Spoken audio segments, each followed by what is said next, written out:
Hello everyone, my name is Fatima. Since now are all eyes put on the Korean DMZ, where President of North Korea and President of South Korea met in April and vowed to bring peace to the peninsula.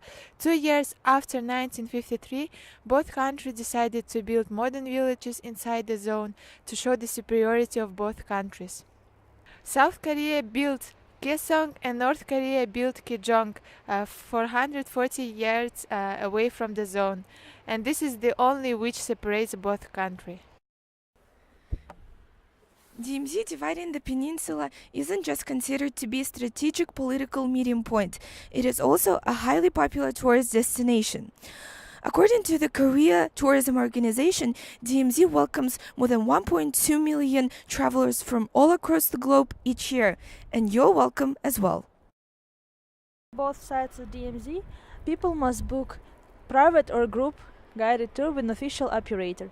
In the northern side of the DMZ, there are two major points of interest: Panmunjom and the concrete wall, which overlooks the southern side with anti-tank barriers, and with the southern end of the treaty zone. And the southern side encompasses several observation areas, parks, and museums. The division of North Korea and South Korea is considered to be a major historical event. That is why many people are trying to know and see what happened. The main goal of our tour is to go through historical timeline and to show how it all has started.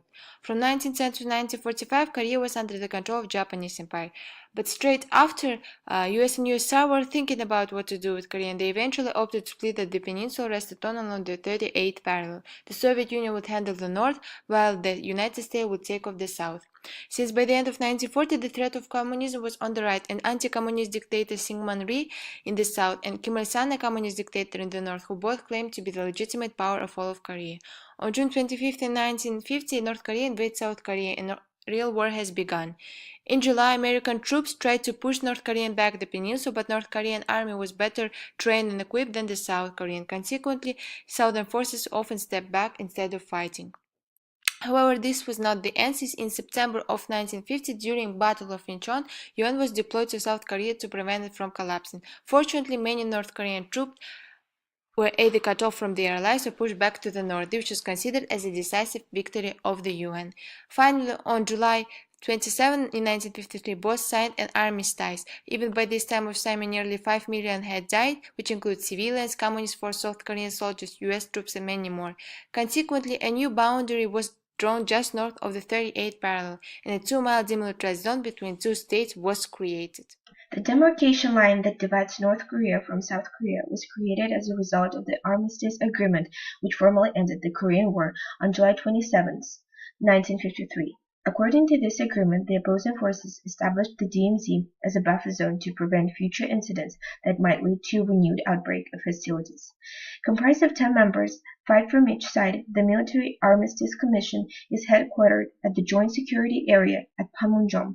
This neutral area in the 2.5-mile-wide DMZ not only separates the opposing forces, but it is the only place where the two countries are in continuous formal communication. The map of JSA at Panmunjom provides a detailed route with a number of interest points, including the Peace House, the Freedom House, and the Bridge of No Return, using these directional arrows. Now we are going to talk about each destination point alongside our route in greater details. The first stop within our tour would be the Peace House, which is located about 130 meters south of the Freedom House and was constructed in December 1980. It is important to note that the Peace House is managed by the South Korean government. The main purpose of the Peace House is to host non-military businesses such as political, economical, and athletic exchanges between North and South. As an illustration, South-North military force representatives held their first ever meeting here to negotiate the details of linking of the Gyeonggi Railroad. Our next touristic destination is going to be Freedom House, which is located close to the United Nations Command and the Peace House.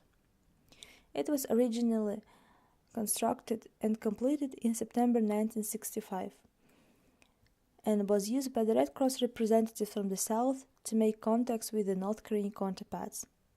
It was also built in traditional Korean style. Managed by the South Korean government, this building has the role of supporting North-South conferences, exchanges and communications between the both sides. The new Freedom House construction was finished on the 9th of July 1999. From Freedom House, it is possible to overlook North Korea and the GSA. Visitors can experience the tension and suffering of a divided country from the visit.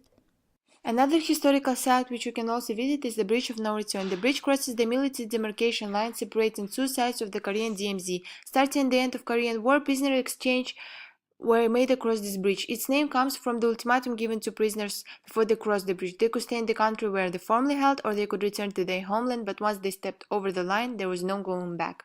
The first major prisoner exchange, known as Operation Little Switch, was in April 1953. The UN exchanged North Korean prisoners for UN prisoners, and this was the starting point. However, tensions peaked, especially in August in 1976. Two U.S. Army officers went out to trim a poplar tree in the GSA, which was obscuring the view between checkpoints near the bridge, and eventually they were set upon and killed by the North Korean soldier, which is known as the Korean Axe Murder Incident.